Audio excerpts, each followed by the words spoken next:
Hi everyone, I'm here today to talk about what I consider to be two of the best Madoka Magica figures.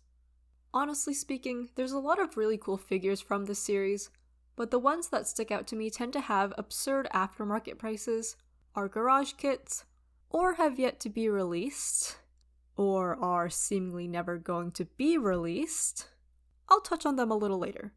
The two that I want to talk about first have been out for a while now, and naturally, since I consider them to be the best Madoka Magica figures, I own both. To start off with the namesake of the series, my personal favorite Kaname Madoka figure is this cute little 1/8 scale by Kotobukiya that's based off of this official illustration. Some of you might be surprised that I consider this to be the best Madoka scale when there are lots of other figures of her in really cool and dynamic poses, but I think that there's something quite notable about the simplicity of this one. Lately, I'm finding myself being quite taken to figures of characters sitting or kneeling. I don't know, I just think they're kinda neat. I guess it just adds some natural height variation to a collection. Anyways, Madoka looks so cute and comfy, clutching her little heart cushion, and being perched on this little plush yellow beanbag looking thing. It has these little purple sunflower daisy patterns on it. I guess the color combination is a little strange, but pretty cute in my opinion.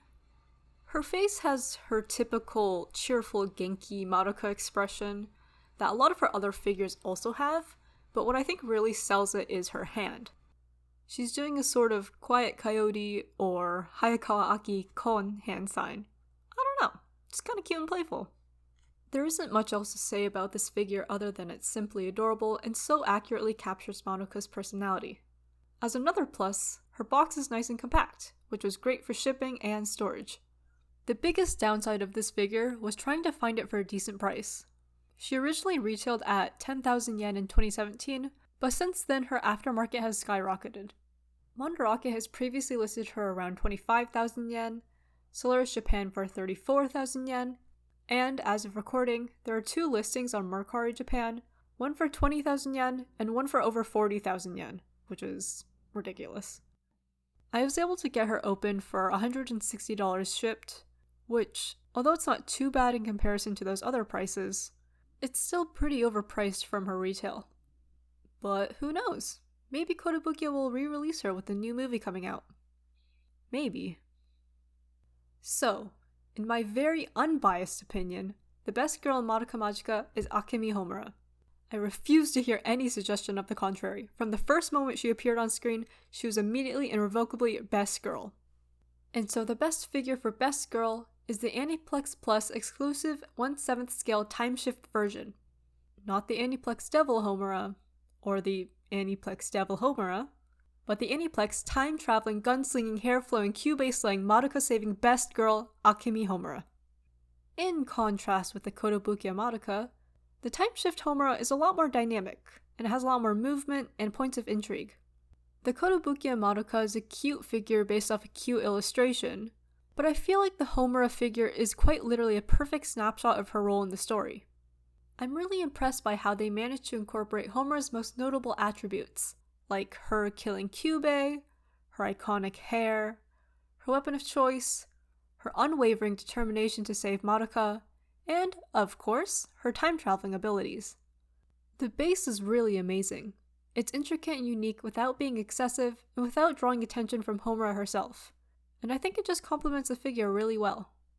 She also comes with an extra hand during shipping, but why would you ever display it like that when you can have her manhandling this little shit like he deserves? Similar to the Madoka figure, the Homura figure has also increased in price. She went from 9,200 yen to nearly 16,000 yen on AmiAmi for BB condition and 15,000 yen historically on Mandarake. She does pop up fairly often on Mercari Japan for similar prices, and for worse prices too, with varying item conditions. I can definitely say that Homura was, and still is, easier to find for a decent price compared to Madoka, so if you want to pick her up, I'd recommend keeping an eye out for her on Mercari Japan.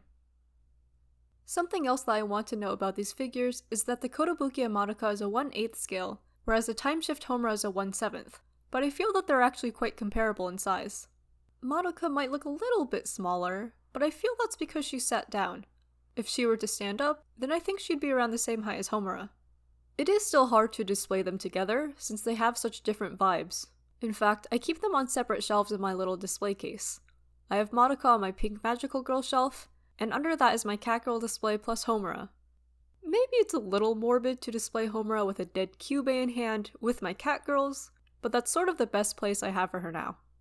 So those are my personal favorite Madoka Magica figures as of now. But I also want to talk about some upcoming figures that I'm excited about. At this winter's One Fest a couple months back, eStream revealed the prototype for their Madoka figure, and boy is she a thing of beauty. I'm very hesitant on picking her up considering how expensive eStream figures are, and considering I already have my representative Madoka figure that I love dearly and I never want to let go, but I'm still excited to follow this one. eStream's complex bases are often hit or miss, but in this case, the Soul Gem base absolutely rules.